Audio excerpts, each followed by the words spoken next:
Ano na naman yan, Mang Nardo? Umiinom ka na naman ng gin bago pa sumikat ang araw, biro ko habang nakatambay sa harap ng tindahan ni Aling Rosa. Ano pa nga ba ang pampatanggal ng antok, iho, sagot niya, sabay lagok at tawa. Kung ayaw mo, huwag kang makialam. Narinig ko si Aling Rosa mula sa loob. Hoy, Nardo! Tigilan mo nga yang pang-aasar sa bata. Baka isipin niya, lahi na tayo ng lasenggo dito. Sanay na ako, Aling Rosa, sabi ko. Lahat naman dito magkakakilala. Para tayong isang malaking pamilya. Pamilya? Ewan ko sa'yo, singit ni Lando, bigla na lang dumating at umupo sa tabi ko. Kung pamilya tayo, bakit lagi akong binabantayan ng tatay mo? Napakunot ang noo ko. Kasi lagi ka raw lumalabas ng gabi. Siyempre nag-aalala sila. Alam mo naman, maraming kwento tungkol sa mga aswang. Natawa siya, halos pabulong. Aswang. Hanggang ngayon naniniwala ka pa rin sa mga alamat na yon. Umiling ako. Hindi naman sa naniniwala pero hindi rin ako kampante. Narinig mo na ba yung iyak sa gubat kagabi? Napatingin si Aling Rosa, hawak ang bayong na puno ng gulay. Ano na naman yang pinag-usapan nyo? Huwag kayong mainay tungkol sa ganyan. Baka may makarinig. Bakit naman, Aling Rosa?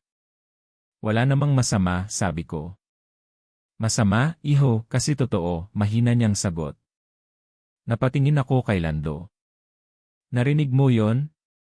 Totoo raw. Napailing siya. Mga matatanda lang ang gumagawa ng kwento para matakot tayo. Ako? Hindi ako natitinag sa mga ganyan. Sigurado ka, tanong ko. Kahit na minsan parang may nakatingin sa atin sa gabi. Kung meron man, baka kapitbahay mo lang na tsismosa, sagot niya sabay tawa. Lando, sigaw ni Aling Rosa. Kung wala kang magandang sasabihin, huwag ka na lang magsalita. Tahimik akong napatingin sa lupa. Totoo, mahirap paniwalaan ang mga bulong-bulungan. Pero bakit parang iba ang pakiramdam ko? Pag-uwi ko, nadatnan ko si nanay sa harap ng bahay. Saan ka na naman galing? Tanong niya. Sa tindahan ni Aling Rosa lang, Nay. Nakita ko si Mang Nardo at si Lando. Nagbuntong hininga siya. Anak, iwasan mo si Lando sa gabi. Hindi ako mapalagay tuwing kasama mo siya. Napakunot ang noo ko. Bakit naman, Nay? Matagal ko na siyang kaibigan. May mga bagay kang hindi pa naiintindihan. Basta sundin mo ako, sagot niya, mahigpit ang tono. Pero Nay, wala nang pero. Ang mahalaga, huwag kang lumalabas kapag gabi. Naiintindihan mo?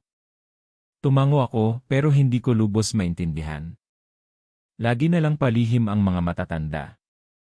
Kinagabihan, habang nakahiga ako, narinig ko ulit ang mga bulong sa labas. Parang iyak ng bata na mahina, dumadaan-daan sa paligid. Bumangon ako, sinilip ang bintana. Wala akong nakita, pero ramdam ko ang bigat sa dibdib ko. Kinabukasan, nagpunta ulit ako sa tindahan. Ang putla mo, iho, sabi ni Aling Rosa. Hindi ka ba nakatulog? Medyo, Aling Rosa. Parang may umiiyak sa labas kagabi. Napatigil siya. Hindi ka ba lumabas? Hindi. Pero gusto ko sanang silipin. Kinabahan lang ako. Magaling, at least hindi ka nagpadala, sabi niya. Kung ano man yon, huwag mong hahabulin. Napatingin si Lando na nakatayo sa gilid. Ako? Hahabulin ko. Para malaman ko kung totoo ba o hindi. Lando, huwag kang matigas ang ulo, babala ni Aling Rosa. Hindi mo alam kung ano ang hinahabol mo. Ngumisi lang siya. Mas nakakatakot ang wala kang alam. Mas mabuti nang makita ko mismo. Umiling ako. Pare, hindi lahat ng bagay dapat hinahabol. Minsan mas ligtas manahimik. Takot ka lang, sagot niya malamig. Hindi takot, kundi marunong makinig. Kung sabi ng matatanda may aswang, edi respetuhin natin. Ewan ko sa'yo, sabi niya. Kung gusto mong maniwala, bahala ka. Ako? Hahanap ako ng katotohanan. Nagsalubong ang tingin namin. Para bang may dinding na pumagitna. Dati, sabay naming tinatawanan ang mga kwento ng matatanda. Pero ngayon, parang siya ay lumalayo sa akin. Lando, mahina kong sabi. Kaibigan kita. Ayokong mapahamak ka. Tumingin siya sa malayo. Kung totoo ang lahat ng yan, baka hindi ikaw ang maliligtas, kundi ako. Nanlamig ako. Hindi ko alam kung biro ba yon o may laman. Pag-uwi ko, nadatnan ko si nanay na nagdidikit ng bawang sa pinto. Nay, ano na naman yan? Tanong ko.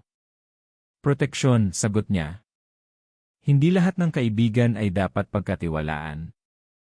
Minsan, mas kilala ng mga ina ang panganib. Lando ba ang tinutukoy mo? Tanong ko. Hindi siya sumagot. Tumitig lang siya sa akin, at sa tingin niya ay naramdaman kong may bagay siyang alam na hindi niya kayang sabihin. Habang nakahiga ako ng gabing iyon, naalala ko ang bawat salita. Ang tawa ni Lando, ang takot ni Aling Rosa, at ang babala ni nanay. Tahimik ang baryo, pero ang tahimik na yon ay may kasamang bigat. Para bang sa ilalim ng bawat katahimikan, may nagkukubling panganib na handang sumalakay anumang oras. At sa loob ko, may kutob akong darating ang gabing hindi na kami makakataka sa takot. Anak, ikaw na ang magbantay ng kubo. Maaga pa akong matutulog, sabi ni nanay habang pinapatay ang lampara sa kusina. Opo, nay. Ako na po, sagot ko, dala ang maliit na ilawan. Tahimik ang gabi maliban sa huni ng kuliglig. Nakatitig lang ako sa dilim ng kakahuyan sa likod ng kubo namin. Bigla may suminaw na matinis na iyak ng bata. Nay, bulong ko kahit alam kong tulog na siya. Lumapit ako sa gilid ng kubo at nakinig. Umiiyak pa rin, mahina, parang nagmamakaawa. Tulong-tulong nanindig ang balahibo ko. May bata, bulong ko sa sarili. Kinuha ko ang lampara, sinilip ang gubat. Sino yan? Sigaw ko. Walang sumagot, tanging hangin lang at mga dahong nagkikiskisan. Kung sino ka man, lumabas ka, tawag ko muli. Pero ang narinig ko lang ay sariling tibok ng puso ko. Unti-unting humina ang iyak hanggang sa tuluyang nawala. Dahan-dahan akong bumalik sa pinto. Pagbukas ko, nakita ko si nanay, gising at may hawak na bawang at asin. Nay, akala ko po natutulog na kayo. Huwag kang lalabas kapag gabi, mahina pero mariin niyang sabi. Dinidikit niya ang bawang at asin sa pinto. Pero nay, may batang umiiyak. Narinig ko mismo. Tumigil siya, tumitig sa akin. Hindi bata ang narinig mo. Napaatras ako. Ano pong ibig niyong sabihin? Pag may umiyak na bata sa dilim, hindi bata yon. Pambitag ng aswang yon. Nanlamig ako. Nay, sigurado ba kayo? Umiling siya. Anak, ilang ulit ko bang sasabihin? Ang gabi hindi para sa atin. Kung may narinig ka, pumikit ka, magdasal ka, pero huwag kang lalabas. Pero paano kung may totoong bata, Nay? Paano kung may nangangailangan ng tulong? Hinawakan niya ang balikat ko. Mas mabuti nang magkamali sa pag-iwas kaysa magkamali sa pagtulong. Kapag lumabas ka, baka ikaw ang mawala. Hindi na ako nakasagot. Tahimik kong tinulungan siyang idikit ang asin sa bintana. Kinabukasan, kinausap ko si Lando. Pere, may kwento ako. Kagabi may narinig akong umiiyak sa gubat. Natawa siya. Yan na naman. Palagi na lang may multo o aswang sa kwento mo. Hindi ito biro. Narinig ko mismo. Iyak ng bata. Bakit di ka lumabas? Tiningnan ko pero wala. Sabi ni nanay, bitag daw ng aswang. Napangisi siya. Bitag? O baka guni-guni lang? Takot ka lang kasi sa dilim. Hindi guni-guni. Lando, totoo yon. Nagkibit balikat siya. Kung gusto mo, samahan mo ako mamayang gabi. Tutunayan ko sa'yo na wala. Hindi pwede. Bawal lumabas. Baka mapahamak tayo. Kung lagi kang susunod sa matatanda, hindi mo malalaman ang totoo, sagot niya, seryoso ang tono. Lando, kaibigan kita. Huwag mo akong pilitin. Hindi ako handa. Umiling siya, parang nadidismaya. Kawawa ka naman, takot sa anino. Hindi ako takot sa anino, balik ko. Natuto lang akong makinig. Kung ganun, manahimik ka na lang. Ako, hahanapin ko ang sagot. Bumigat ang loob ko.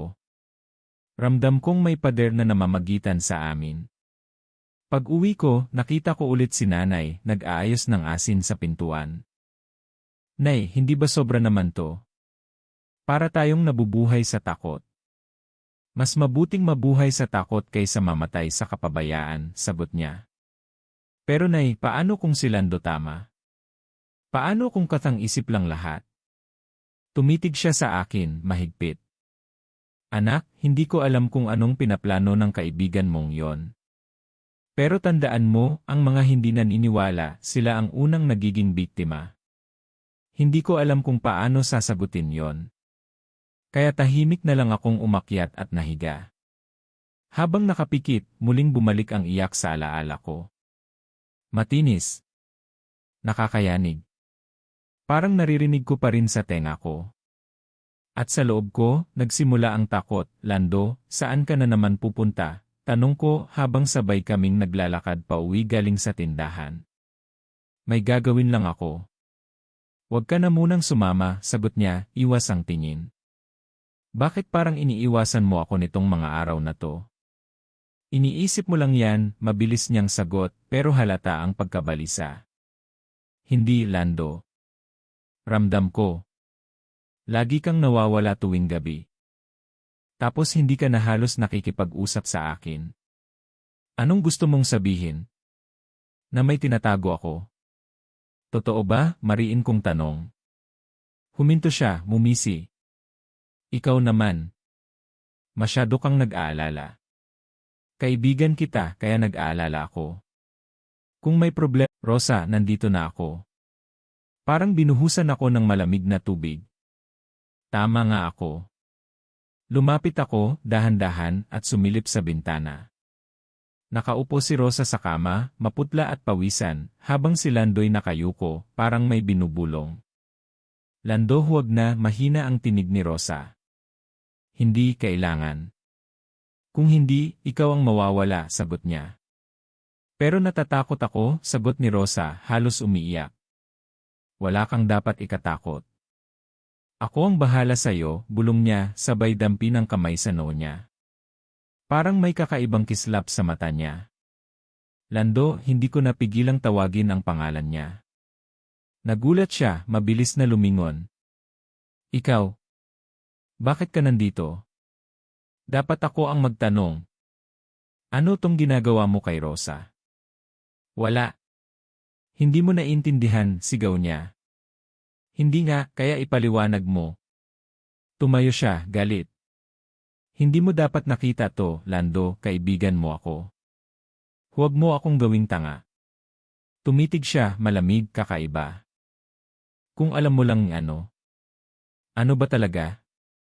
Bigla siyang lumapit, halos isang dangkal lang ang layo. Minsan may mga bagay na mas mabuting hindi mo nalalaman. Hindi ko matatanggap yan. Si Rosa, pinsan ko. Kung pinapahamak mo siya, hindi ko siya pinapahamak, sigaw niya, nanginginig ang tinig. Tinutulungan ko siya. Paano? Sa ganitong paraan? Ano ka ba talaga, Lando? Tahimik siya sandali, nakatitig sa akin, bago bumulong, hindi mo na ako maintindihan. Napaatras ako. Anong ibig mong sabihin? Umalis ka na. Ngayon na. Kung ayaw mong madamay. Hindi ako alis hanggat hindi mo sinasabi ang totoo. Hinila niya ang braso ko, mahigpit, halos masakit. Sabi ko, umalis ka. Nakakatakot ka na, Lando, mahina kong sabi. Mas matatakot ka kapag nalaman mo ang lahat, sagot niya, sabay tulak sa akin palayo. Nadapa ako sa damuhan, ngunit mabilis akong tumayo. Lando, ano ka na ba? Natahimik siya, pero ang mga mata niya'y tila nagbago, pulang-pula, kumikislap sa dilim. Nanlamig ako. Diyos ko, napapikit siya, huminga ng malalim, bago nagbuntong hininga. Hindi dapat ngayon. Umalis ka. Rosa, huwag kang magtiwala sa kanya, sigaw ko, pero mahina lang ang sagot niya. Hindi siya masama, bulong ni Rosa, nanginginig. Hindi niya ako iiwan. Tumingin ako kay Lando, galit at takot ang nagsalubong sa dibdib ko. Kaibigan kita. Pero ngayon, parang hindi na kita kilala. Naglakad ako palayo, nanginginig ang kamay, nanginginig ang boses. Lando, kung totoo man lahat ng hinala ko pagtataksil yan. Narinig ko siyang sumigaw mula sa loob, hindi pagtataksil ang ginagawa ko. Hindi mo lang alam kung ano ang nakataya. Hindi ko na siya nilingon. Sa bawat hakbang ko, parang bumigat ang lupa. Pag-uwi ko, sinalubong ako ni nanay. Anak, bakit pawis na pawis ka? Saan ka galing? Kay Rosa kay Lando, hindi ko makuhang maipaliwanag. Nakita mo na ba ang katotohanan? Tanong niya, malungkot ang tinig. Hindi pa buo pero may mali. May tinatago si Lando. Anak, simula pa lang yan, bulong niya. Naramdaman kong bumigat ang dibdib ko. Sa gabing iyon, habang nakahiga ako, hindi ko maiwasang isipin ang mga mata ni Lando, pulang-pula, parang halimaw. At doon nagsimula ang unang hiwa ng pagtataksil. Nay, bakit ka nakikipag-usap kay Aling Rosa ng ganito kaaga? Tanong ko habang nakaupo sa bangkito. Anak, mahina na si Rosa. Kailangan niyang gabayan. Wala na ang mga magulang niya, kaya sino pa ba kundi tayo? Sagot ni nanay, hawak ang kamay ni Aling Rosa. Umiling si Rosa, nanginginig. Pasensya na, ate. Ayoko na sanang maging pabigat. Hindi ka pabigat, bulong ni nanay. Bago pa ako makasagot, Vlad. Malakas na kalabog sa bubong. Ano yon? Sigaw ko na paatras. Narinig ko ang sigawan ng kapitbahay. Aswang! Nasa bubong ng bahay. Nanlamig ang dugo ko. Nay anak, dali. Kumuha ka ng kawali at kutsara, utos niya. Mabilis kong dinampot ang kawali sa kusina, sabay kuha ng lumang kutsara. Lumabas ako, kasama ang mga kapitbahay na nagtatakbuhan. Ingay! Ingay ang kailangan, sigaw ni Mang Tomas, sabay hampas ng kawali. Klang! Klang! Klang! Sabay-sabay naming pinagtatama ang mga dalang gamit. Mas malakas pa, hiyawan ng mga tao. Pinag-igihan ko ang paghampas. Lumayas ka! Hindi ka dito welcome, sigaw ko. Sa bawat kalabog sa kawali, ramdam ko ang kaba. Para bang hindi sapat ang ingay para itaboy ang nilalang. Anak, huwag kang titigil, sigaw ni nanay. Hindi ako titigil, nay, sagot ko, halos nanginginig ang kamay. Mula sa gilid ng mata ko, may anino akong nakita. May isang tao na hindi nakikisabay sa ingay. Tahimik lang. Nakatitig. Nilapit ko ang tingin. Lando, mahina kong bulong. Nakatayo siya sa dilim, malapit sa puno ng mangga. Hindi siya sumasabay sa amin. Hindi rin siya natatakot. Nakatitig lang siya sa akin. Lando, sigaw ko, pero hindi siya kumibo. Lumapit si Mang Tomas.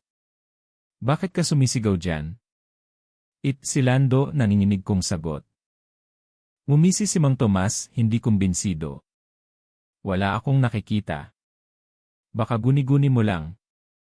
Pero malinaw sa akin, nandoon siya. Lando, muling sigaw ko mas malakas. Ngunit bigla siyang tumalikod, naglakad papasok sa dilim. Huwag kang aalis, hinabol ko ng tingin, pero hindi ko magawang iwan ang hanay. Anak, saan ka nakatingin? Tanong ni nanay, halos mabasag ang boses sa takot. Si Lando, na nakita ko siya.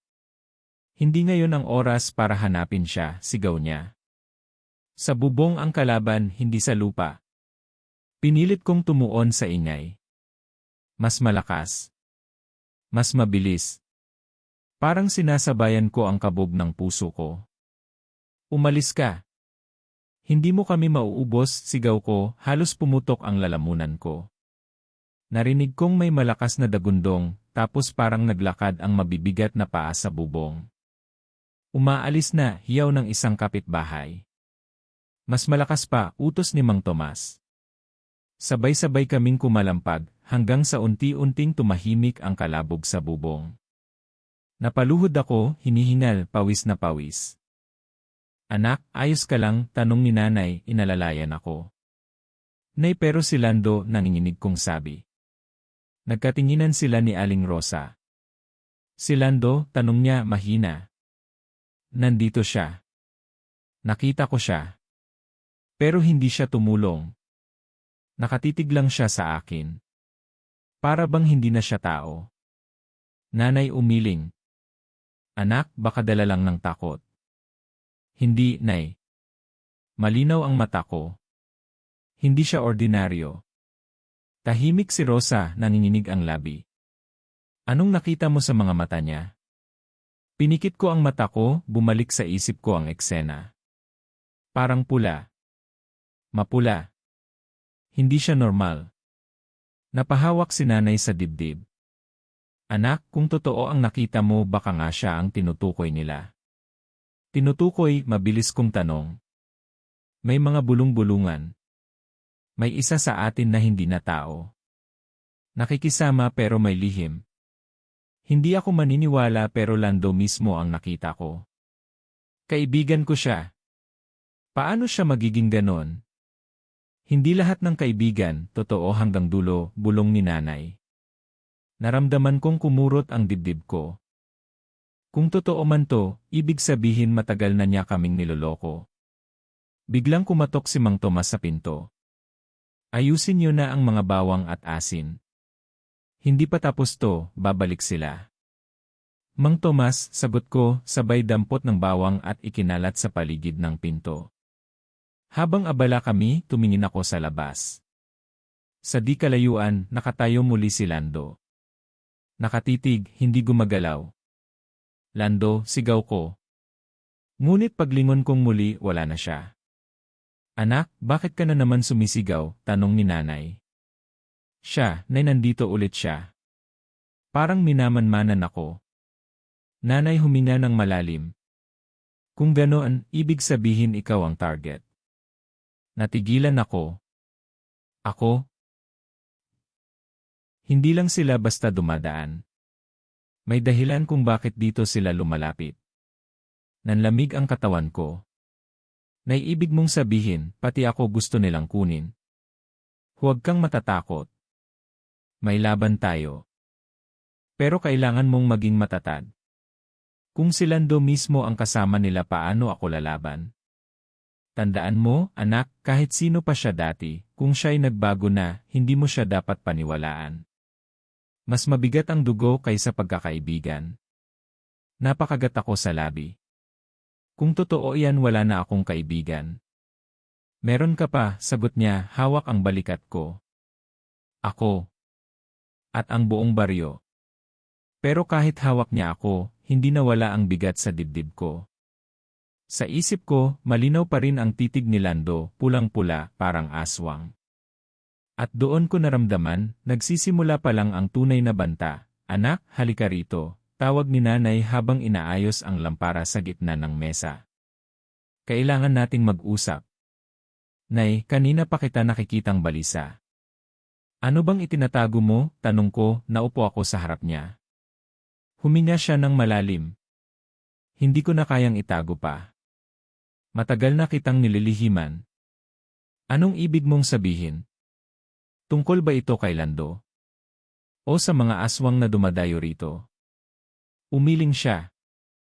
Mas malalim pa ron. Anak, ang pamilya natin may kasunduan. Kasunduan? Kinabahan ako.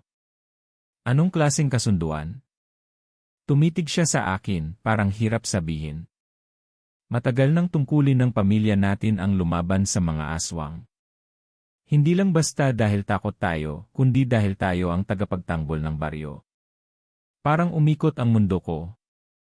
Ano? Tayo? Paano nangyari yon? Ordinaryo lang naman tayong magsasaka. Hindi ordinaryo, sagot niya, mariin ang boses. Ang dugo natin, anak, may panata. Nagsimula pa sa lolo mo. May kasunduan sila noon, kapag dumating ang banta ng mga aswang, ang pamilya natin ang unang lalaban. Hindi ako makapaniwala, bulong ko. Nay, bakit ngayon mo lang sinasabi? Bakit hindi noon pa? Dahil ayokong mawalan ka ng pagkabata. Ayokong lumaki ka na puro takot ang dala. Pero ngayong nagsimula na silang magparamdam, wala na tayong oras. Pero bakit ako? Bakit hindi ikaw? Ginawa ko na ang bahagi ko, sagot niya, hawak ang kamay ko. Ngayon, ikaw naman. Ikaw ang susunod na tagapagtanggol. Nanlaki ang mata ko. Ako? Nay, hindi ko kaya yon. Isa lang akong simpleng tao. Wala akong lakas, wala akong alam. Hindi lakas ang puhunan, sagot niya. Kundi tapang. At pananampalataya. Napatingin ako sa mesa. Doon nakalagay ang kawali at kutsara, may gasgas, may bakas ng paulit-ulit na paggamit. At ito, anong kinalaman ng mga ito? Ngumiti si nanay, bagaman may lungkot. Akala ng iba, inday lang ang gamit niyan para takutin ang aswang. Pero hindi nila alam simbolo yan ng paninindigan natin. Ang inday ay paalala, hindi tayo urong. Hindi tayo mananahimik. At kahit mahina tayo, maglalakas tayo ng loob. Pinakiramdaman ko ang bigat ng kawali sa palad ko.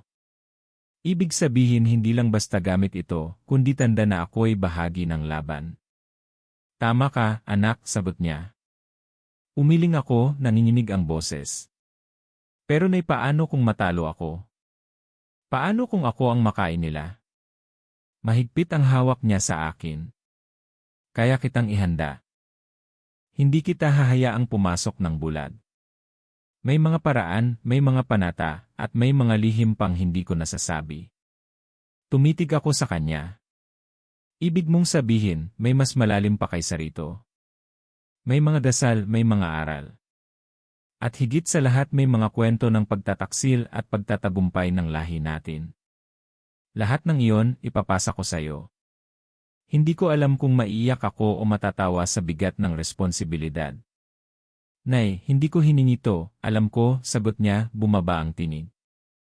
Pero minsan, hindi tayo ang pumipili ng laban. Ang laban ang pumipili sa atin. Tahimik kaming pareho, tanging kalansing ng lampara ang naririnig. Binasag ko ang katahimikan. Kung ako ang susunod, ibig sabihin ba, ang aswang na nandoon kanina ako ang pakay niya? Malaki ang posibilidad, sagot niya. Kaya hindi ka naligtas sa pag-aalinlangan. Ano mang gawin mo, kailangan mong tanggapin. Kung ganun, wala na akong atrasan, bulong ko, halos hindi ko na marinig ang sarili kong boses. Ngumiti si nanay, bagaman nangingilid ang luha. Iyan ang anak ko. Huwag kang bibitiw. Tandaan mo, hindi ka nag-iisa. Ako at ang buong lahi natin nasa likod mo. Natahimik ako, hawak ang kawali. Ramdam ko ang bigat hindi lang ng bakal, kundi ng kasaysayan ng dugo namin. Pero nag-aalangan ako. Kung si Lando talaga ay kasama nila, kaya ko ba siyang labanan? Kaibigan ko siya. Nanay huminga ng malalim. Anak, sa laban, walang kaibigan kapag sila'y nagbago na. Masakit, pero iyon ang katotohanan. Kapag pinili niyang maging halimaw, hindi mo na siya dapat ituring na tao. Napakagat ako sa labi, pinipigilan ang luha. Kung ganun, kailangan ko siyang harapin, kahit anong mangyari. Darating ang oras na yon, sagot niya. At pag dumating na, sana'y buo na ang loob mo. Hinawakan ko ang lampara, pinanood ang pagliyab ng apoy. Nay, nangangako ako. Hindi ako urong. Kahit natatakot ako, tatayo ako. Umiling siya, pero ngumiti. Hindi kita tinuruan para tumakbo. Tinuruan kitang lumaban. At iyan ang gagawin mo. Sa ilalim ng dilaw na liwanag ng lampara, ramdam ko ang bigat ng panata. Ako ang susunod. Ako ang magtatanggol. At kahit nanginginig ako, hindi ko na binawi ang salitang binitiwan ko, wala na akong atrasan. Ikaw, Lando, bakit ka na ganito? Tanong ko nang hindi ko na matiis ang bigat sa dibdib. Anong ibig mong sabihin? Sagot niya, malamig. Dati, lagi tayong magkasama. Ngayon, laging naglilihim ka. Ano, nag-aakusa ka na? Tawa niya, panis. Hindi ako nag-aakusa. Nababahala lang ako. Nanliligaw ba ang aswang sayo o may tinatago kang masama? Hindi mo alam ang pinagdadaanan ko, sagot niya, tumingin sa malayo. Ano ang pinagdadaanan mo? Sinong aswang? Lando, kaibigan kita, huwag mo akong itaboy. Hindi naman kita itinataboy. Ikaw ang naglayas. Ako ang naglayas. Ako ang nagtatanong lang. Tumigil siya sandali. Siguro mas mabuti nga kung hindi mo nalaman. Kung ganon, sabihin mo. Huwag mo akong paasahin. Wala akong maipapaliwanag. Lando, sigaw ko, nagagalit na. Kung may hindi ka sinasabi, itigil mo na. Hindi mo pwedeng saksakin kami sa dilim. Tulad ng inaasahan mo, tahimik na lang ako. Huwag mo kaming iwan sa ganito. Ano ang ipinapangako mo noon? Na ipagtatanggol mo kami. Ang mundo nagbabago. Ako rin nagbago. Bakit? Anong nagbago sa'yo? Tumawa siya, pero mababaw. Kung may makakatulong, bakit hindi ko gagamitin? Ano ang tinutukoy mo? Sino ang tinutulungan mo? Hindi mo kailangan malaman. Naramdaman kong kumulo ang dugo ko. Kung hindi mo sasabihin, ako na ang maghahanap ng sagot. Gawin mo kung gusto mo. Pero mag-iingat ka dahil baka masaktan ka. Mas masakit ang itago mo kami kaysa ang sakit na yon. Tumahimik siya. Minsan, ang pag-iwas ay paraan ng pagprotekta. Ano? Pag-iwas? Lando, hindi ka pwedeng umalis kapag may panganib. Ako lang ang may alam. Ni hindi mo alam kung ano ang kailangan kong gawin. Kung ganoon, hindi ka karapat-dapat pang sabihin kaibigan. Lumayo siya. Kung hindi mo ako intindihin, naubos na ang panahon. Naglakad ako palayo, sabay dampi ng kamay sa dibdib. Napakabigat ng damdamin ko. Hindi ko nakilala ang kaibigan ko, ipinilit kong sabihin sa sarili. Nagbalik ako sa bahay, nakaramdam ng kirot sa puso. Nay, nasaan si Lando? Bakit siya nagbago? Tanong ko. Anak, may mga tao talagang nagbabago kapag nalulong sa kapangyarihan, sagot niya, malungkot. Kapangyarihan? Anong kapangyarihan? May paraan ng ibang nilalang para magbago ang tao. Huwag kang magpunta sa dilim. Ano ang ibig mong sabihin, Nay? May nakakalamon ba sa kanila? Hindi natin alam ang buong kwento. Pero dapat mag-ingat ka sa mga ngiti. Ngiti? Ano? Nabalitaan ko may mga tao na nagpapanggap na kaibigan. Hanggang sa dumating ang gabi. Napabuntong hininga ako. Sana hindi totoo. Kung totoo, anak, huwag kang magdadalawang isip. Kailangan mong kumilos. Pero paano, tanong ko, umiikot ang isip. Unahin mo ang kaligtasan ng bayan. Hindi ang damdamin mo. Hindi ko alam kung makakaya ko putulin ang ugnayan namin. Huwag mong isipin na wala kang karapatan. Kung ang isang kaibigan ay naging banta, kailangan mong alisin. Paano ko tatamaan ang taong minsan kong inalagaan, luha ang kumulo sa mata ko.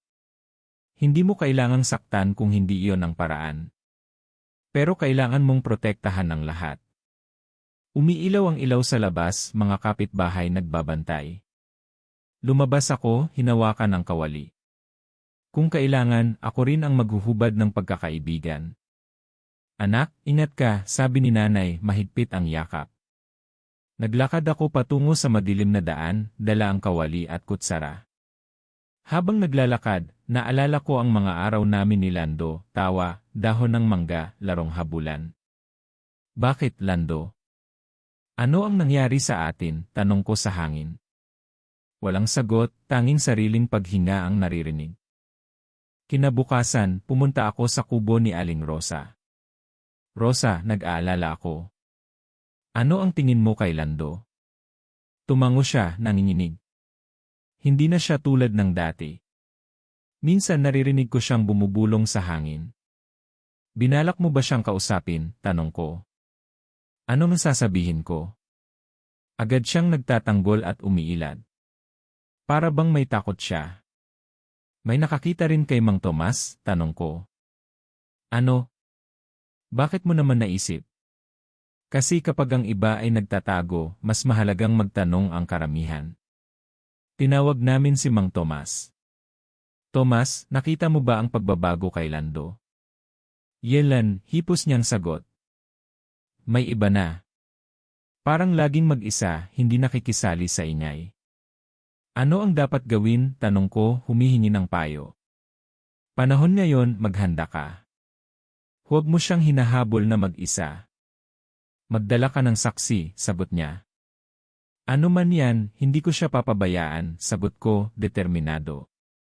Lumabas ako, dala ang kawali at kutsara, saka tinawagan si Lando. Lando, kailangan nating mag-usap, tahimik, harapan. May katahimikan saglit. Bakit? Tanong niya, may halong pagdududa. Kailangan nating ayusin ito, Lando. Huwag mo kaming saktan, kung may lihim, sabihin mo na ngayon para maayos ang lahat. Anak! Bumangon ka. May mga nilalang sa labas, sigaw ni nanay, boses na nanginginig sa takot.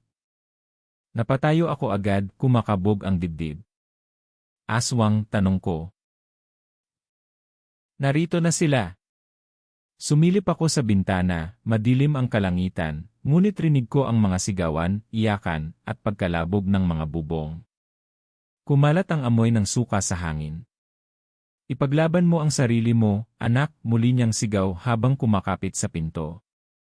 Hinawakan ko ang kawali at kutsara. Hindi ako urong, nay. Bumukas ang pinto at natanaw ko ang mga kapitbahay na nagsasaboy ng asin, sumisigaw ng lumayo kayo, habang nanginginig ang kanilang mga kamay.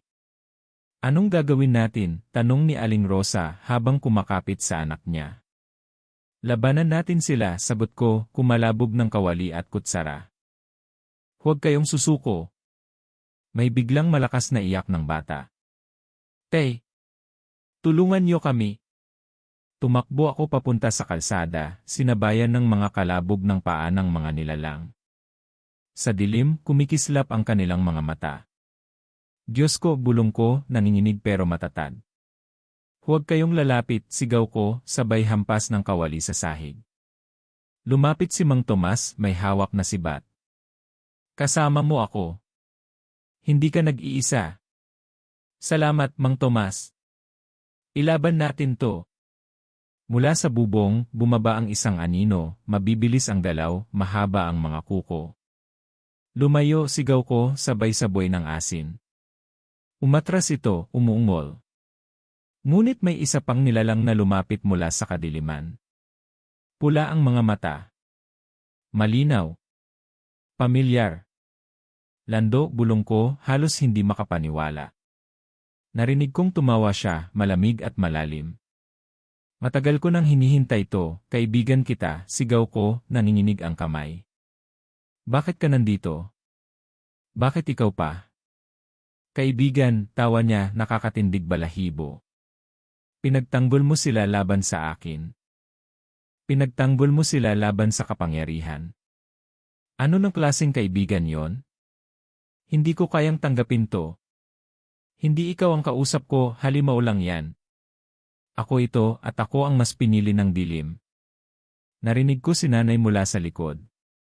Anak! Huwag kang magpadaig. Ipaglaban mo ang sarili mo. Lando, pakiusap, sigaw ko, nagbabaka sakali. Balik ka sa dati. Hindi pa huli ang lahat. Ngumisi siya, kumislap ang matutulis ng ngipin. Tapos na ako sa dati. Ngayon, ako ang kinatatakutan.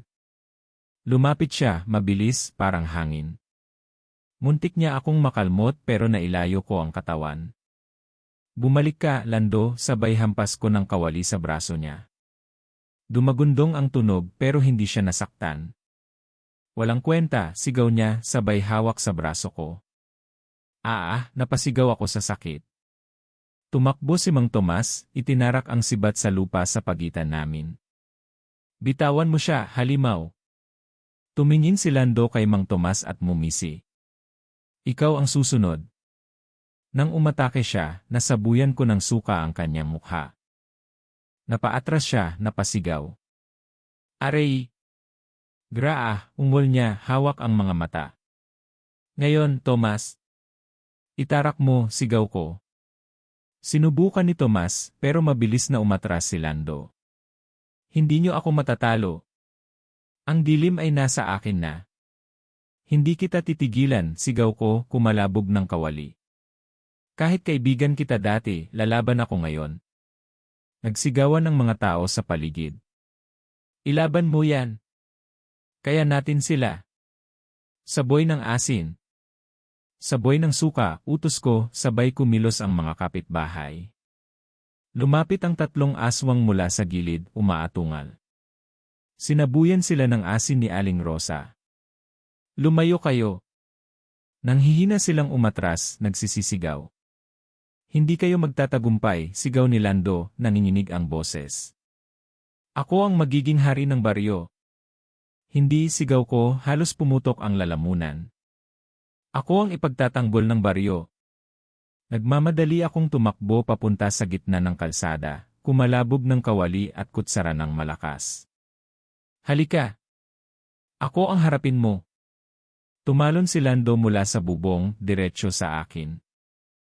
Handa ka na bang mamatay? Hinugot ko ang bote ng suka mula sa bulsa, sabay-saboy sa mukha niya.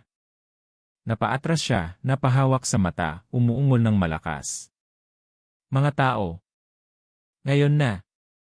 Sabayan niyo ako, sigaw ko. Sabay-sabay kaming nagsaboy ng asin at suka. Pumailan lang ang mga hiyaw ng mga aswang, umaalingaw-ngaw sa buong baryo. Hindi pa tapos to, sigaw ni Lando habang umatras, ang mga matay kumikislap sa galit. Babalik ako. Bumagsak ako sa tuhod, hingal na hingal, nanginginig ang buong katawan. Anak, yakap ni nanay, luha ang mukha. Nagawa mo. Hindi pa tapos, nay, sagot ko, nanginginig pa rin ang boses. Hindi pa tapos. Lando, babalik. At kailangan kong maging handa. Rosa!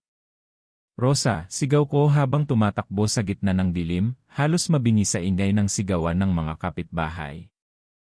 Anak! Huwag kang lalapit, sigaw ni nanay mula sa likod, nanginginig ang boses.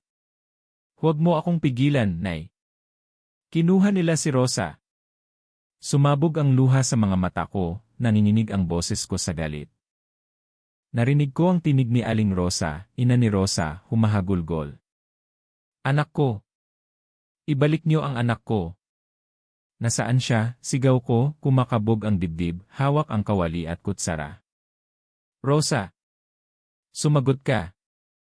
Sa gitna ng kakahuyan, may aninong gumagalaw, mabilis, parang hangin. May narinig akong iyak, mahina, pabulong. Kuya, tinig ni Rosa, halos pawala. Rosa! Huwag kang bibitaw, sigaw ko, pilit sinusundan ang boses niya. Ngunit biglang tumawa ang isang tinig mula sa dilim. Malamig. Mapang-asar. Hindi mo na siya makukuha. Kinilabutan ako. Lando, lumabas siya mula sa anino, mga matang pula, nakangisi. At sa likod niya, karga ng isa pang aswang si Rosa, nanginginig, walang lakas. Bitiwan niyo siya, sigaw ko, sabay kalabog ng kawali at kutsara. Ngumisi si Lando. Bakit pa? Mahina siya, may sakit. Para saan pa siya kung hindi iaalay? Hayop ka, sigaw ko, halos mabasag ang lalamunan ko. Pinsan ko yan. Hindi mo siya maililigtas, malamig niyang tugon. Tignan mo, wala ka pang nagagawa. Pero ako ang mas pinili ng dilim. Hindi pa huli ang lahat. Rosa, lumaban ka. Sumigaw ka. Umiyak si Rosa, pilit na nagsalita. Kuya, tulungan mo ako, bitiwan mo siya, Lando. Kung may natitira pa sa pagkakaibigan natin, pakawalan mo siya. Tumaas ang kilay niya, natawa ng malakas. Kaibigan. Tapos na yon. Ang tanging kaibigan ko ngayon ay ang kadiliman. Ayaw kong maniwala, sigaw ko, sabay-saboy ng asin sa lupa. Lumayo kayo. Umatras ang isang aswang, umuungol. Pero si Lando hindi gumalaw.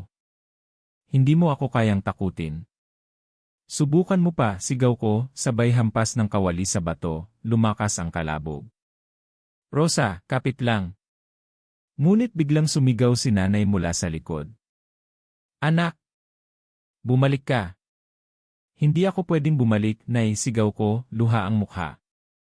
Kailangan kong iligtas si Rosa. Hindi mo kaya mag-isa. Kung hindi ako, sino pa? Lumapit si Lando, masama ang ngiti. Tama siya, hindi mo kaya. Tingnan mo siya. Ipinakita niya si Rosa, nang hihina, halos mawala ng ulirat. Isa na lang siyang alaala. Rosa, sigaw ko, nanginginig ang kamay, halos mabitawan ang hawak ko. Kuya, bulong niya, at biglang tumulo ang dugo mula sa kanyang labi. Napasigaw ako, halos mabaliw. Huwag. Huwag mong gawin. Tumawa si Lando malakas, nakakatindig balahibo. Ngayon, makita mo kung gaano kakahina. Nandito ka, sumisigaw, pero wala kang magawa. Hindi. Lalaban ako. Kahit mamatay ako, ililigtas kita, Rosa. Sinubukan kong sumugod, pero mabilis na umatras si Lando. Hindi na yon. Hindi pa oras mo. At sa isang iglap, lumipad ang mga anino sa dilim, dala si Rosa. Rosa! Rosa, sigaw ko, halos mapatid ang boses ko. Tumakbo ako, pero walang naiwan kundi ang malamig na hangin at mga yabag ng halimaw. Bumagsak ako sa lupa, hinampas ang kawali at kutsara sa sahig. Hayop kayo! Ibalik niyo siya! Lumapit si nanay, luhaan. Anak, wala na siya, walang-wala pa, sigaw ko, halos mabaliw. Buhay pa siya. Kukunin ko siya kahit saan. Hindi ako titigil. Umiling si nanay, nanginginig ang mga kamay. Anak, hindi lahat na ililigtas, hindi, nay, sigaw ko, luha ang mukha. Hindi ako papayag. Hindi ako titigil. Narinig ko pa ang huling tawa ni Lando mula sa dilim, kumakawala, parang multo. Tingnan kita sa susunod, kaibigan. Napahawak ako sa dibdib, ramdam ko ang bigat, parang mabibiyak. Bakit, Lando, bakit mo kami pinagtaksilan? Naramdaman kong unti-unting pumatak ang mga luha, bumaha sa pisngi ko. Hindi ko mapigil, hindi ko kayang itago. Rosa, patawad, bulong ko, halos wala ng boses. Pangako, hindi ako titigil hanggang hindi kita naibabalik. At doon, sa gitna ng dilim, habang umiiyak ako at nanginginig, naramdaman kong natabunan ang lahat ng takot ng isang damdamin, galit. Galit na mas matindi kaysa sa lahat ng gabi ng takot na pinagdaanan ko. Galit na nag-udyok sa akin na kahit mag-isa, handa akong makipaglaban hanggang sa dulo. Anak, sumunod ka sa akin, utos ni nanay habang hawak ang lampara.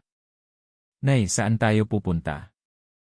Hindi ba delikado lumabas ngayon? Tanong ko, kabado habang nakikinig sa huni ng kuliglig at alulong ng aso sa malayo. Hindi ka na pwedeng matakot, sagot niya, matalim ang tono. May kailangan kang malaman.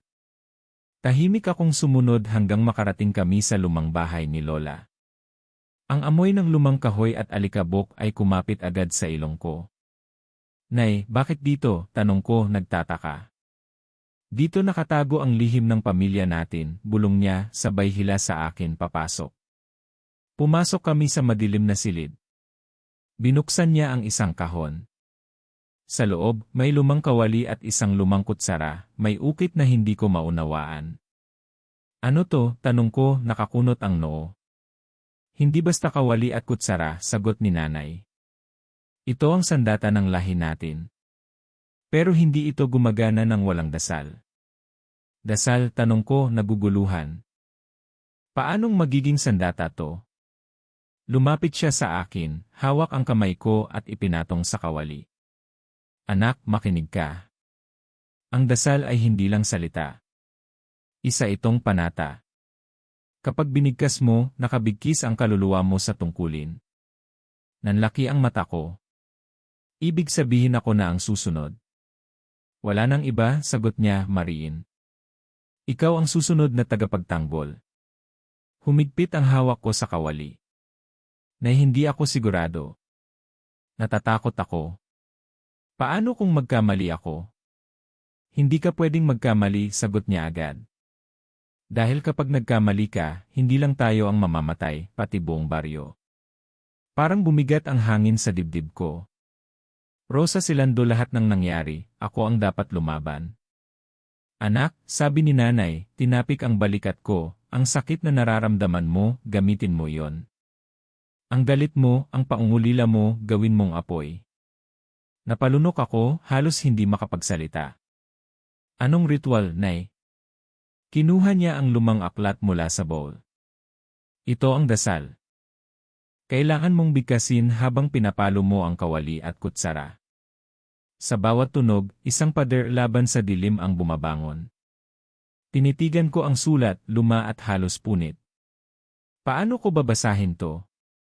Hindi ko maintindihan ang lahat ng salita. Huwag mong isipin, sagot niya. Bibigkasin mo ng may paniniwala. Ang puso mo ang magpapalakas sa salita. Pinikit ko ang mata ko, huminga ng malalim. At kung hindi ko kayanin? Anak, lumapit siya at hinawakan ang pisngi ko, mas mabuti nang mamatay na lumalaban kaysa mabuhay na walang paninindigan. Napayuko ako. Naihanda na ba talaga ako? Handa ka na? Ang tanong, handa ka bang maniwala sa sarili mo? Tahimik akong napatingin sa kawali at kutsara. Tumulog ang malamig na metal sa kamay ko. Ramdam ko ang bigat, hindi lang ng bakal, kundi ng dugo at kasaysayan ng pamilya. Nay, ano ang dapat kong gawin ngayon? Umupo ka. Hawakan mo ang kawali sa kaliwa, kutsara sa kanan. Sabihin mo ang unang linya. Binasa ko, nanginginig ang boses. Sa ngalan ng liwanag, itinataboy ko ang dilim, ulitin mo, sigaw ni nanay. Sa ngalan ng liwanag, itinataboy ko ang dilim, mas malakas na boses ko, sabay hampas ng kutsara sa kawali. Umalinggaw ang tunog sa buong silid. Parang may hangin na dumaloy, malamig, ngunit nagbibigay lakas. Ulit pa. Sa ngalan ng liwanag, itinataboy ko ang dilim. Hampas muli, mas malakas, halos dumagundong ang dingding. Nanginginig ako, pero ramdam ko ang kakaibang init sa dibdib. Nay, parang may apoy sa loob ko. Umiti siya, luhaan. Iyan ang lakas ng lahi natin. Huwag mong sayangin. Tumingin ako sa kanya, luha ang mata. Nay, gagawin ko. Para kay Rosa. Para sa baryo. Para sa atin. Hinawakan niya ang kamay ko. Hindi ka na bata, anak. Ikaw na ang sandigan ng lahat. Napapikit ako, tumulo ang luha. Hindi na ako atras. At sa pagdilat ko, nakita ko ang kawali at kutsara, kumikislap sa ilalim ng lampara. Para bang nagsimula silang magkaroon ng buhay. Narinig ko ang tinig ni nanay, pabulong pero matatag.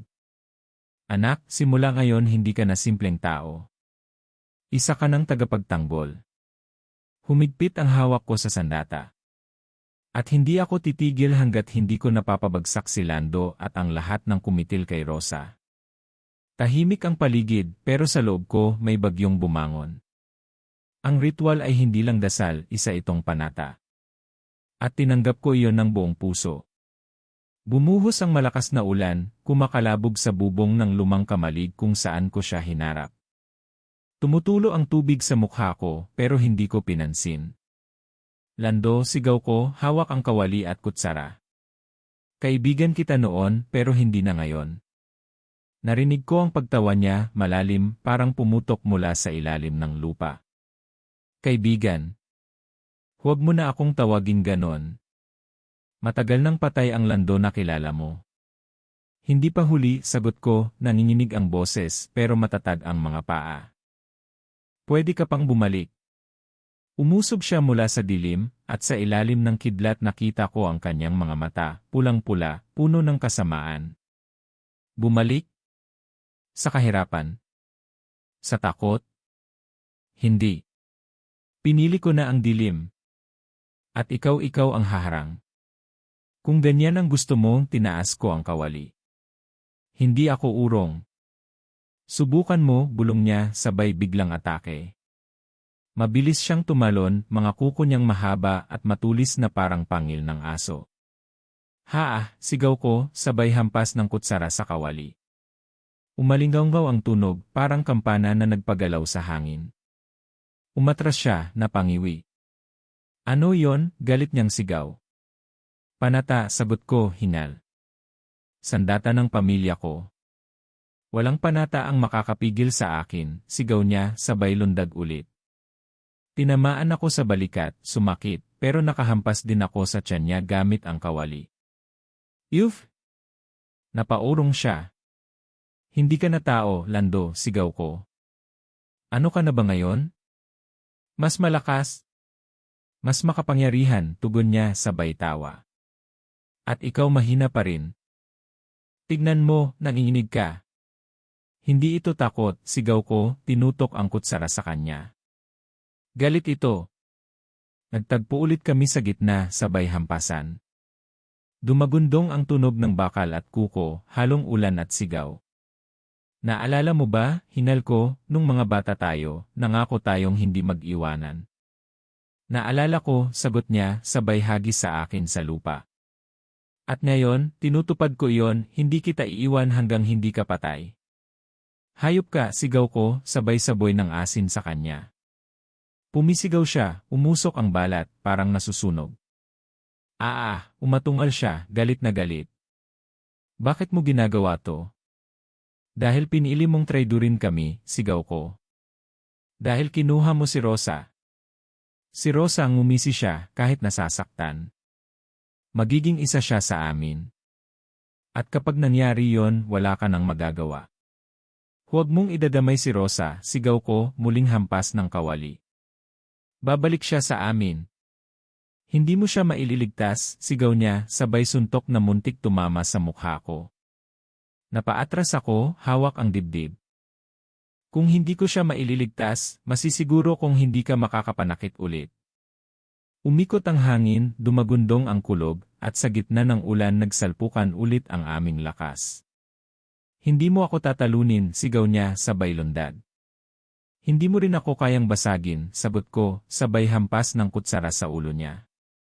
Nalaglag siya saglit, napaupo, pero agad ding bumangon, naglalaway, nagngangalit. Hindi ka titigil, ano? Hindi, sagot ko, humihinal, hawak pa rin ang kawali.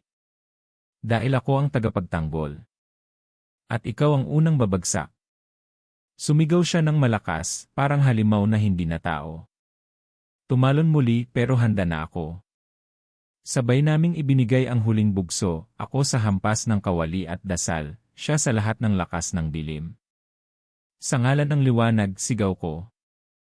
Nabangga ang metal at laman, at sa tunog ng pagputok ng kidlat, nakita ko ang mukha niya, galit, puno ng sakit, pero may bakas ng alaala ng kaibigan kong minsan kong minahal na parang kapatid. At sa isang iglap, dumagundong ang buong kamalig.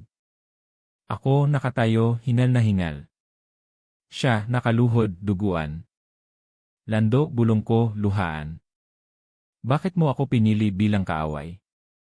Umubo siya ng dugo, mumisi. Dahil ikaw lang ang natira. At sa ilalim ng ulan, nagpatuloy ang aming laban, hindi lang ng katawan, kundi ng alaala at pagkakaibigang sinira ng dilim. Basang-basa ako sa ulan, nanginginig ang kamay ko habang hawak ang kawali. Nakaharap pa rin sa akin si Lando, nakangisi kahit duguan. Hindi ka pa rin sumusuko, hinal niyang tanong, boses basad. Hindi ako titigil hanggat hindi ka bumabagsak, sagot ko, nanlilisik ang mata. Hindi para sa akin, kundi para sa lahat ng sinaktan mo. Tumawa siya, mahina pero malalim. Sa lahat ng laban natin noon, naalala mo. Lagi kitang binibigyan ng tsansa. Ngayon, wala ka ng panalo. Hindi ito laro, Lando, sigaw ko, itinulak ko ang paa ko sa putikan para lumapit. Buhay ng mga mahal ko ang pinag-uusapan dito. Naglakad siya palapit, halos gumagapang ang anyo niya sa bigat ng sugat. At ako? Wala ka bang pakialam sa akin? Kaibigan mo ako noon. Kaibigan kita noon, balik ko. Pero ikaw ang pumili na maging halimaw. Hindi ko ginusto, bulalas niya, pero sinabayan ko ng hampas ng kawali. Blag! Dumagundong ang tunog at sumigaw siya ng malakas. Ah! Napaluhod siya, hawak ang ulo. Tama na. Hindi pa tapos, sigaw ko, muling tinaas ang kawali. Para kay Rosa, para kay nanay, para sa lahat ng pinatay mo. Hindi ko ginusto, bulong niya, halos hindi na marinig sa lakas ng ulan. Pinilit nila ako, pinili ko kasi mahina ako. Napatigil ako sandali, nanginginig ang dibdib. Kung totoo yan, bakit hindi ka lumaban sa kanila? Bakit kami ang pinili mong saktan? Umubo siya ng dugo, dumaloy sa bibig niya. Dahil takot akong mag-isa at alam kong kapag sinama ko sila, hindi ako mawawala. Hindi, sabi ko, umiiyak na. Nag-isa ka lalo. At ngayon, wala ka ng kasama. Itinaas niya ang kamay, parang may gustong abutin. Kaibigan, patawarin mo ako. Hindi ko alam kung kaya ko, sagot ko, nanginginig. Pero tapusin na natin to, humarap ulit siya, pulang mata nagliliyab, huling pagsalakay. Kung ganon, tapusin mo. Sumigaw ako, sabay buong lakas na ibinagsak ang kawali sa ulo niya. Blag! Umalinggaw ang tunog, sinabayan ng kulog at kidlat. Bumagsak siya sa putikan, duguan, wala ng lakas. Lumapit ako, humihingal. Lando, bulong ko. Idinilat niya ang mata, mahina na. Pasensya na hindi ko ginusto. Umiyak ako, hawak ang dibdib. Bakit mo ako pinilit na wakasan ka? Dahil kaibigan kita, bulong niya, sabay pikit ng mata. Lando, sigaw ko, nanginginig pero wala nang tugon. Nakahandusay siya, basang-basa sa ulan. Ako naman, nakaluhod, luhaan, hawak pa rin ang kawali at kutsara. Umulan ng luha sa mata ko, sabay patak ng ulan sa lupa. Bakit ganito ang naging wakas natin, bulong ko. Kaibigan kita pero ikaw ang napilit kong patayin. At sa gabing iyon, habang dumadagundong ang langit, tinanggap ko ang pinakamabigat na katotohanan, pinili niyang maging halimaw at ako ang napilitang wakasan siya. Tahimik ang baryo nang sumikat ang araw, ngunit ibang klase na ang katahimikan. Ramdam ko ang bigat ng pagkawala, parang may butas sa dibdib ko. Hawak ko pa rin ang kawali at kutsara, basa pa ng ulan at dugo. Anak, bulong ni nanay, lumapit sa akin. Tapos na. Hindi pa tapos na, sagot ko, nanginginig. Hindi matatapos kahit kailan. Si Rosa wala na. Si Lando wala na rin. Alam kong masakit, sagot niya, humawak sa balikat ko. Pero hindi mo sila nabigo. Lumaban ka. Lumaban ako, sagot ko, umiiyak. Pero bakit parang ako ang talo? Bakit pakiramdam ko nawala ang lahat? Hindi ikaw ang nawala, sabi niya. Ikaw ang naiwan. Ikaw ang magpapatuloy. Magpapatuloy, bulong ko. Ano pa bang maipagpapatuloy ko kung wala na ang mga mahal ko? Lumapit si Aling Rosa, mahina ang boses, nanginginig. Naririnig mo ba yan? Wala nang kalabog, wala nang sigaw. Iyan ang bunga ng ginawa mo. Napatingin ako sa paligid. Ang mga kapitbahay, lumalabas unti-unti, dala pa rin ang asin at bawang. May sugat sila, may takot sa mata, pero buhay pa. Salamat, Hijo, sabi ng isa. Kung hindi ka lumaban, patay na tayong lahat. Napayuko ako, hawak ang kawali. Hindi ko alam kung kaya ko pang maging matatag. Lumapit si Mang Isko, dala ang sulo. Kaya mo. Hindi dahil gusto mo, kundi dahil kailangan ka namin. Tahimik akong tumango. Kinagabihan, habang nakaupo ako sa harap ng apoy, nagsalita si nanay. Anak, panahon na para tanggapin mo. Hindi na ikaw ang bata. Ikaw na ang tagapagtanggol. Tagapagtanggol, bulong ko, hawak ang kawali. Pero anong halaga ng paninindigan kung wala na sila? May halaga pa rin, sagot niya. Dahil sa bawat hampas mo, bawat ingay ng bakal, hindi lang alaala ng sugat ang naririnig.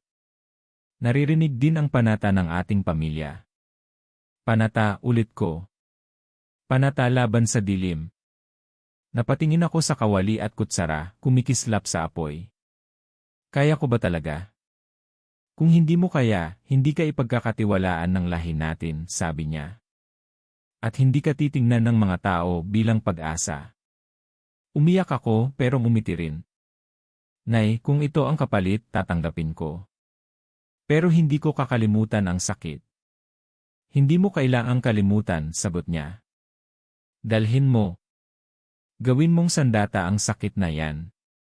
Tumango ako, pinahid ang luha. Nay. Gagawin kong sandata ang sakit. Lumabas ako sa labas ng bahay. Tahimik ang gabi, malamig ang hangin. Pinagmasdan ko ang mga bituin at para bang naririnig ko ang boses ni Rosa at Lando. Kaibigan, mahinang bulong, parang etyo sa isip ko. Napapikit ako, huminga ng malalim. Lando, sana natagpuan mo na ang kapayapaan. Rosa, sana'y ligtas ka na kung nasaan ka man. Kumalabog ang puso ko. At ako na ngayon ng panata. Kinabukasan, nagtipon ang buong baryo. Hawak nila ang kanilang mga kawali, kutsara, at asin. Nakatingin silang lahat sa akin. Anak, bulong ni nanay, ikaw na. Huminga ako ng malalim at nagsalita. Mga kasama, tapos na ang laban kagabi. Pero hindi pa tapos ang digmaan. Hanggat may aswang, hanggat may dilim, hindi tayo titigil. Hindi ko sila maibabalik, pero maipagpapatuloy ko ang paninindigan nila. Ako ang tatayo bilang tagapagtanggol, pero hindi ako nag-iisa. Tayong lahat, panata laban sa dilim. Sumabay ang lahat, kumalabog ang kawali at kutsara, tunog ng paninindigan. At doon ko naramdaman, kahit sugatan ang puso ko, buhay ang diwa ng aming baryo. Katahimikan ang bumalik.